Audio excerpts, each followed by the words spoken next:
አጋንንት ነበረበት። እኔ አንድ ነገር መነግራችሁ ጌታ ኢየሱስ ምስክሬ ነው። አንድ ነገር በነግረው በሌላ ነገር አጭበርብሩ፣ በሌላ ነገር አጭበርብሩ። እግዚአብሔርን አጭበርብረ የምትወስደው ገንዘብ አመድ ነው የሚያደርግ።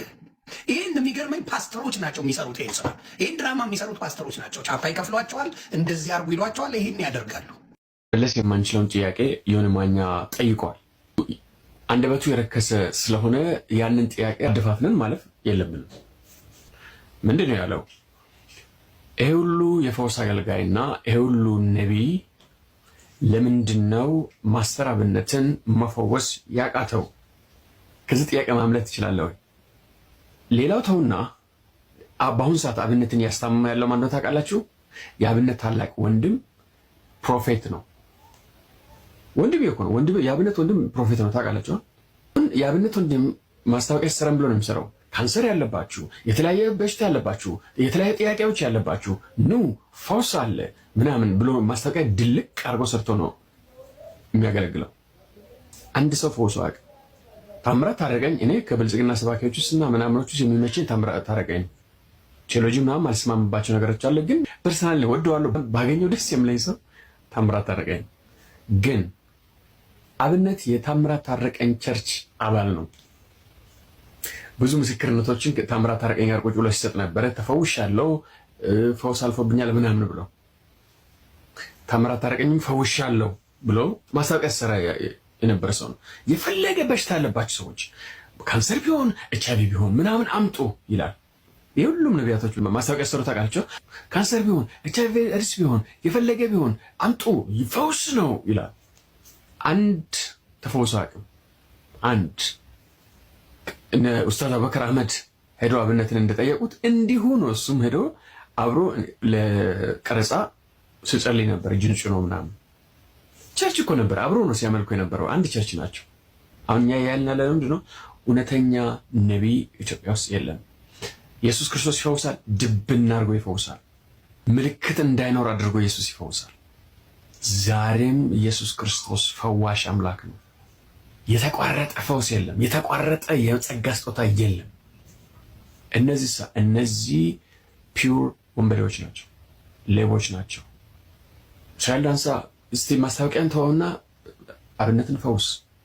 እዩ ጩፋ አብነትን ፈውስልን። መስፍን ብሹ፣ ነቢዩ ኤርሚያስ ደግሞ አለላችሁ የመጨረሻ ፌክ የሆነ ሰው የማይፈውሱበት ምክንያት እንደሆነ ታውቃላችሁ? እውነተኛ ስለታመምክ ነው። እውነተኛ በሽተኛን አይፈውሱም።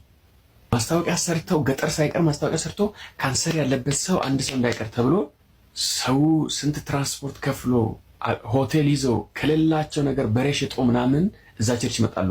አንድ ሰው ሳይፈውስ አይወጣም ስለሚባል ገንዘባቸውን ተበልተው ተጎሳቅለው መከራቸውን አይቶ ይመለሳሉ። ነቢይነት የመኒ ላውንደር ቢዝነስ ነው።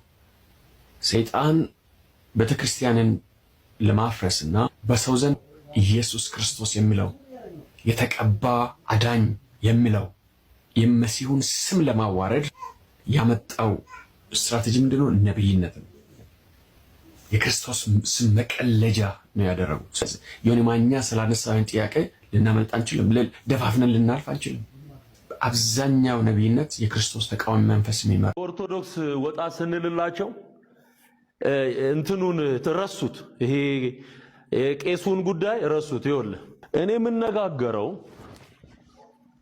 ከሊቃውንት ጋር ኦኬ፣ ከሊቃውንት ጋር ይምጣ። 4 አይና 6 አይና የምትለውን እሱን ነው እንጂ እኔ የምፈልገው ከዶሮ ነጋዴ ጋር አልነጋገርም። አዮ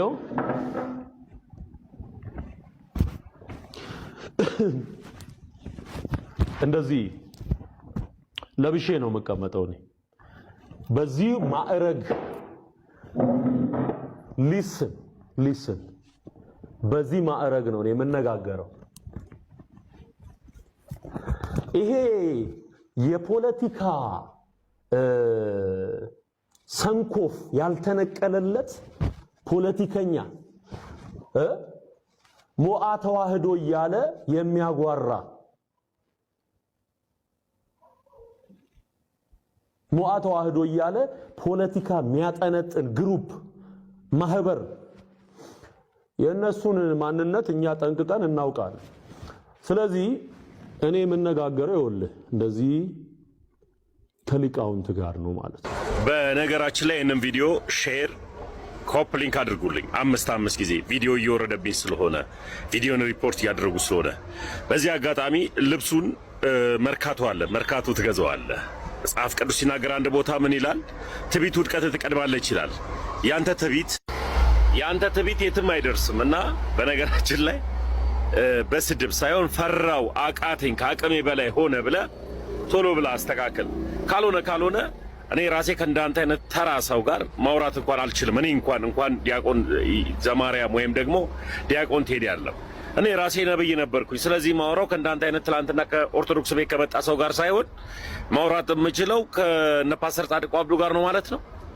ጥምቀት አንዴ ለመጨረሻ የሚፈጸም ስርዓት እንጂ በየዓመቱ የሚደጋገም ስርዓት አይደለም። ምንም አይነት መጽሐፍ ቅዱስ ግራውንድ የለው። ነገር ግን እዛ አካባቢ ላይ በየዓመቱ እንደውም በየዓመቱ አይደለም በየቀኑ በየወሩም ይቻላል መሰለኛል። መጽሐፍ ቅዱስ ላይ ግን የጥምቀት በዓል የሚላል 1 2 3 ቀን አክብሩት፣ አደባባይ ውጡ፣ ታቦት ተሸከሙ የሚላል መጽሐፍ ላይ የለም። ምናልባት አንድ የሚያስማማን ለጥምቀት ያለን አመለካከት አንድ ሊያስማማን ይችላል። የቱ ጋር ብላችሁ ስትሉ ጌታችን መድኃኒታችን ኢየሱስ ክርስቶስ በሐዋርያው ዮሐንስ እጅ በዮርዳኖስ ባህር ላይ መጠመቁ ሊያስማማን ይችላል። እኛና እነሱ ደግሞ አጠማመቃችን ይለያያል። እነሱ በመርጨት ያምናሉ፣ እኛ ደግሞ በማጥለቅ እናምናለን። አመሩ ጆሮዬ ነው ባይዘው ካላወቅን አለመናገር እንችላለን። መናገር ግዴታ አይደለም። እንደ አይነት ድድብና ይዞ መጥቶ እዚህ ጋር ህዝብን ማደደብ ግዴታ አይደለም። ሰላም ኦርቶዶክሳውያን ታላችሁ፣ እግዚአብሔር ይመስገን እኔ እጅግ በጣም ደህና ነኝ። ኦርቶዶክሳውያን ለተለመደው ከዚህ አካውንቱን ፎሎ ቪዲዮን ደግሞ እጅግ አብዝታችሁ ሼር፣ ኮፒ ሊንክ፣ ሪፖስት ዩቲዩብ ላይ ፌቨራይት እንድታረጉ በእግዚአብሔር ስም እጠይቃችኋለሁ። 3 ሰከንድ ልስጣችሁ እስኪ። አመሰግናለሁ። ወደ ሐሳባችን እንገባለን። በነገራችን እነኚህ ሰዎች መጽሐፍ ቅዱሳዊ የሆነ ግራውንድ እንኳን ሳይኖራቸው መጥተው የሚለፈልፉ መናገር ግዴታ የሆነባቸው ይመስል ለመናገር ብቻ የሚያወሩኝ ምንም አይነት እውቀት የላቸውም። ምናልባት ኢየሱስ ክርስቶስ የተጠመቀው በሐዋርያው ዮሐንስ እጅ ነው አለ። እኔ እንግዲህ ከ12 ሐዋርያት ውስጥ ዮሐንስ የሚባል ሐዋርያ እንዳለ አላውቅም። መጽሐፍ ቅዱስ እንደሚናገረው እንግዲህ ዮሐንስ የተባለ ሐዋርያ በጭራሽ የለም፣ መጥምቁና ወንጌላዊ ናቸው ያሉት። ኢየሱስ ክርስቶስ ያጠመቀው ደግሞ ወንጌላዊ ሳይሆን መጥምቀ መለኮት ቅዱስ ዮሐንስ ይባላል እንጂ ሐዋርያ እንኳን አይደለም። ከ12 ሐዋርያት መካከል አይደለም እንዴ። ኢየሱስ ክርስቶስ ከተጠመቀ በኋላ እኮ ነው ሐዋርያት እንኳን የሰበሰበው። አይ ፓስተርዬ፣ ፓስተር ነን ዳስተር ነን ምን ጉር ናችሁ? በመድኃኒዓለም ኧረ ተማሩ ቢያንስ መጀመሪያ። ኦርቶዶክስን ለመተቸት ዘላችሁ እንዴ ፊት ትላላችሁ ዛራታችን ላይ። ኧረ እግዚአብሔር ልቦና ይስጣችሁ። ሌላ ደግሞ ምን አለ? እኛ የምንጠመቀው አለ በመጥለቅ ነው አለ፣ እነሱ ግን በመረጨት አለ። ይሄ ደግሞ የድድብና የመቀንጨር ጥግ ነው። አሁን ደንቆሮነት ነው እንደዚህ ያስባለ። ኦርቶዶክስ ተዋሕዶ ቤተክርስቲያን ከሷ ወስደ ሌባ ወንበዴ ከኛ ወስደ እኛ እኮ ነን በመጥለቅ 3 ጊዜ በማጥለቅ የምናጠምቀው። ሂዳችሁ አሕዛብን በአብ በወልድ በመንፈስ ቅዱስ አጥምቁ እንዳለው 3 ጊዜ እናጠምቃለን በአብ በወልድ በመንፈስ ቅዱስ ስም።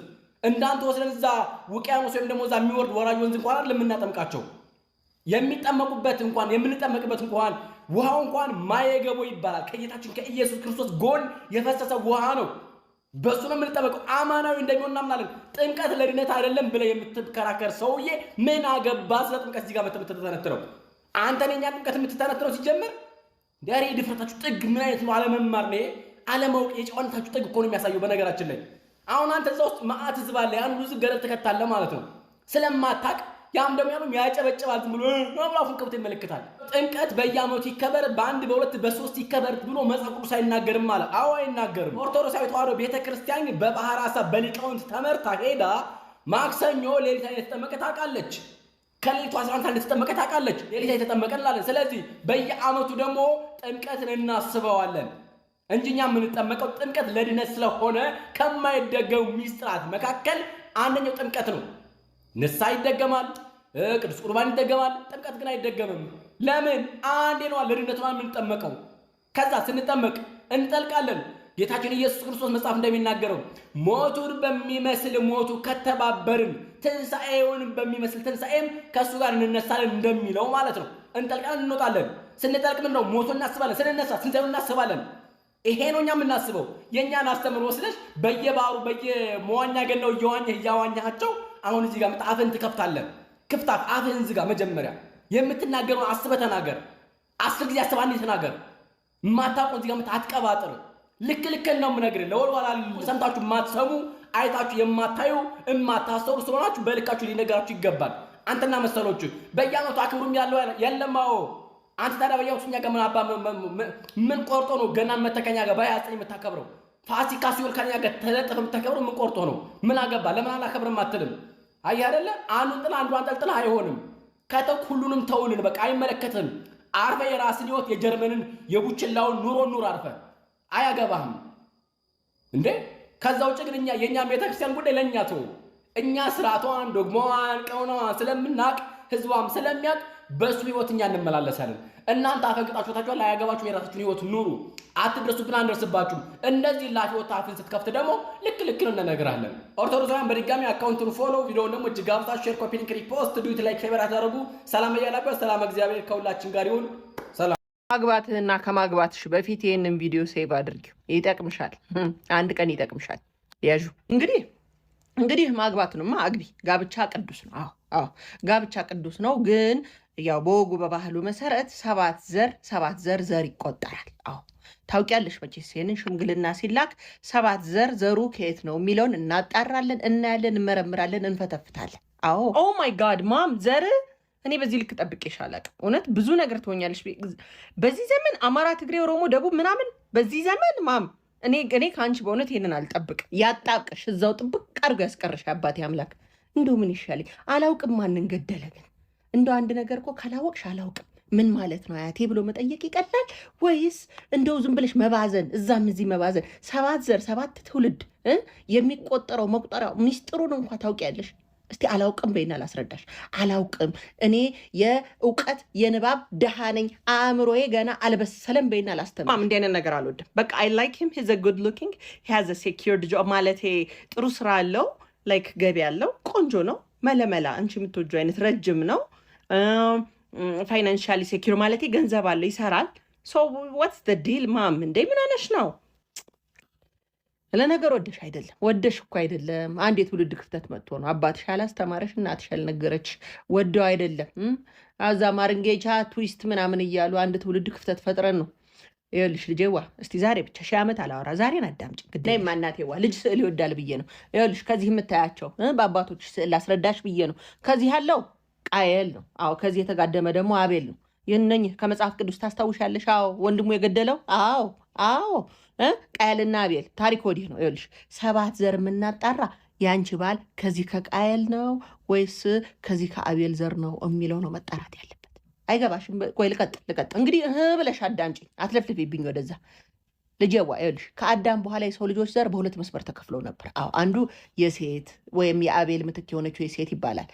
በመጽሐፍ ቅዱስን ብትሄጂ የእግዚአብሔር ልጆች ተብሎ ነው የሚጠሩ። አዎ ደግ ፈርሃ እግዚአብሔር ያላቸው በቅድስና የሚኖሩ አዎ በኤርሞን ተራራ ላይ የሚኖሩት ተብሎ በመጽሐፍ የተጠቀሱት እነሱ ማለት ናቸው። አዎ የቃየል ዘሮች ደግሞ የሰው ልጆች ተብሎ የሚጠሩት በመጽሐፍ ቅዱስ አዎ አመፀኞች፣ በዝሙት በግድያ በነውር የተሰማሩት እነሱ ናቸው። ወዲህ በይ እንግዲህ እኔ ከየትም አላመጣሁ ከቅዱሱ መጽሐፍ ከአባቶችሽ ነው ያመጣሁት። አባቶች እንዳሉት ውድቀት የመጣው የሴት ዘሮች ወይም የአቤል ዘሮች የቃየልን ዘሮች ባዩና በውበታቸው ተማርከው በዝምድና በጋብቻ በፈጸሙ ጊዜ ነበር። ዘር አይቀላቀልም። ይኸውልሽ ቆይማ ልመጣልሽ ነው እንግዲህ ማዳምጪ። እድሜ ልክሽ የምትጣመሪ ከአንድ ሰው ነው አይደለም? አዎ የቃየል ዘር ብታገቢስ ነው ወንድሙን ገድሎ ቃየል ምን አረገ ንስሐ አልገባም የሚል ስህተትን አምኖ የማይቀበል ጭንቅላት ነው ያለው። አመፀኛና ግትር ብታገቢስ ተቃጥለሽ ትፈነጃለሽ እንዳጸዱ እንደ እንትና አዎ ይኸው በመጽሐፍ ቅዱስ ብትሄጂ የዚሁ ዘር ልጅ ዩባል የሚባለው ምን አረገ? እምቢልታ መምታት የሙዚቃ መሳሪያ ሰራ። አዎ ከፈጣሪ ሕግ ወጣ። አዎ ቱባል ቃየን የሚባለውስ ምን አደረገ? የነሐስ የብር አሁን የምታየው ሁሉ የጦር መሳሪያ የፈጠረ የማን ዘር ሆነና? የቃየል ዘር እኮ ነው።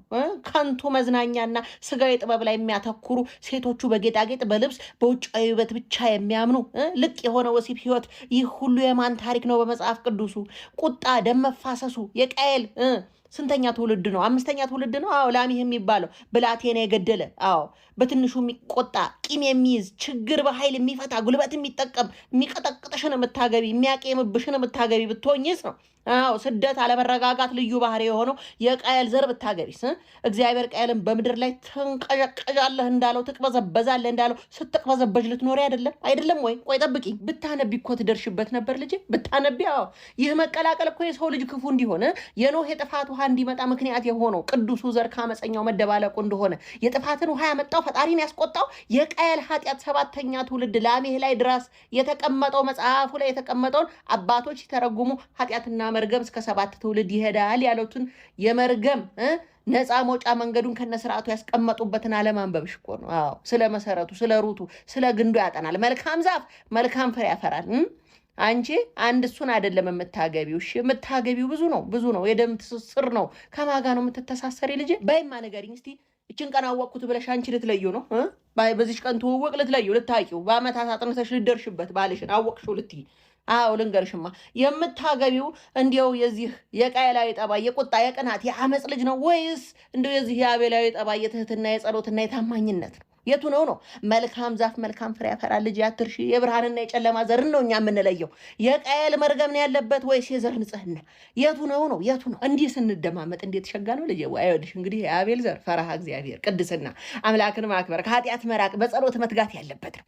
ትእዛዝ እግዚአብሔርን ማክበር፣ መጽሐፍ ቅዱስ የእግዚአብሔር ልጆች የተባሉ እነሱ ናቸው። እነሱን መምረጥ ነው ዋናው። አዎ መንፈሳዊ እውቀት ባለቤት የሆነው ሞትን ሳይነካው ያለፈውን ሄኖክን ብታይ በዚህ የዘር መስመር ያለፈ ነው። አረ እነ ማቱሳላ፣ እነ ያሬድ፣ እነ ሄኖክ ረጅም ዕድሜ የተሰጡ ባለጸጋዎች በሙሉ በዚህ ዘር የመጡ ናቸው። ቅዱስ ዘር ተበከለ አልተበከለ ወይ ነው ሽማግሌ የሚላከው። ለዚህ ነው እናቴዋ ከቃየል ዘር ቢጋባ የቃየል ቁጣ፣ ቂምና አመፅ ወደ ቅዱስ ቤተሰብ ይገባል ነው የምልሽ። አሁንስ ገባሽ? የበረከት መጥፋት፣ ጨለማ ከብርሃን ህብረት የላቸውም የሚባል ለዚህ ነው። የሁለቱ ዘሮች ታሪክ በመጽሐፈ ሄኖክ በመጽሐፈ ኩፋሌ በዝርዝር ተቀምጧል። ገብቶሻል ወይ ነው የምታገቢው ሰው ገብቶሻል ወይ? አንቺን እኮ ነው የምጠይቅሽ። እሺ አንተን ነው የምጠይቅ። የምታገባውን ሰው አውቀዋል? የማን ዘር ነው?